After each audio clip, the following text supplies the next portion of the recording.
Next speaker is another rapporteur, Madam Rapporteur Dlabajová. Děkuji mnohokrát, paní předsedající. Vážená paní místopředsedkyně, vážený pane předsedo účetního dvora, vážené kolegyně, vážení kolegové.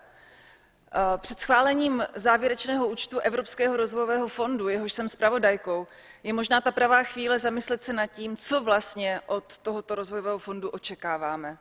Jeho význam a důležitost jsme si mohli nechtěně připomenout zcela nedávno při další tragédii u pobřeží italského ostrova Lampedusa. V horké diskuzi o migrační, azylové a rozvojové politice Evropské unie možná dost jasně nezaznělo, že Evropský rozvojový fond je přesně tím nástrojem, který by měl přispět k tomu, aby se nic podobného neopakovalo. Ano, od fondu očekáváme hlavně využití jeho omezených zdrojů k překonání příčin obrovské chudoby v zemích s neudržitelným ekonomickým vývojem a selháváním funkcí veřejných institucí, v zemích zmítaných politickými a sociálními krizemi. Evropský rozvojový fond nemůže tento neutěšený stav zcela odstranit, ale systematickou pomocí se může pokusit některým nežádoucím jevům zabránit. Například stoupající a životu nebezpečné emigraci zoufalých obyvatel do zemí Evropy. Pokud jde o discharge Evropského rozvojového fondu, považuji ho za významný minimálně ze 3 důvodů. Prvním je vyhodnocení jeho dosavadního fungování. Poučme se z chyb a inspirujme se tím, co se povedlo. Druhým důvodem je potřeba stanovit priority fondu s ohledem na měnící se potřeby rozvojového světa ve vztahu k Evropské unii. A konečně třetím důvodem jsou naše doporučení pro další fungování fondu v delším časovém horizontu. Samozřejmě, že na bázi efektivnosti a transparentnosti. Máme hodně zkušeností a postřehů o tom, jak systém podpory fungoval doposud. Podle mého názoru je na čase opustit některé zažité stereotypy, například pokud jde o rizika v zemích příjemců. Riziko bylo prostě považováno za danost a k tomu odpovídala poměrně vysoká míra chybovosti řešených projektů, které navíc nepřinášely kýžený efekt. Taktéž monitorovací a kontrolní systém nevedl vždy k odstraňování zjištěných nedostatků.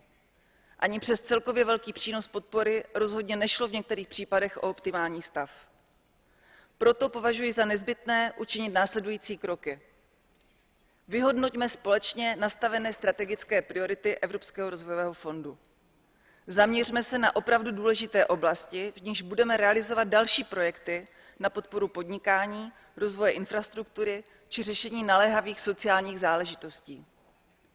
K tomu je třeba výrazně snížit míru chybovosti, orientovat se na obsahové priority a volit takový finanční nástroj a projektový management, jež nejlépe povede k cíli. Při realizaci pomoci musíme vnímat odlišnost podmínek mezi rozvojovými a evropskými zeměmi. Nemůžeme se spoléhat výlučně na lokální zprostředkovatele. Ovšem řešením není ani úplné převzetí evropské praxe. Měli bychom opravdu citlivě a objektivně vyvažovat ekonomické a politické motivy a pohnutky pomoci, protože je naší povinností sledovat také efektivitu finančních nástrojů. Prostředky Evropského rozvojového fondu je třeba vnímat jako smysluplnou návratnou investici, nikoliv jako pouze dárek od bohatého evropského strýčka. Naše zpráva se shoduje na tom, že potřebujeme precizní, průhledné a strategické definování priorit, které budou odpovídat skutečným a aktuálním potřebám. Využití moderních finančních nástrojů může vést k posílení efektivnosti a transparentnosti.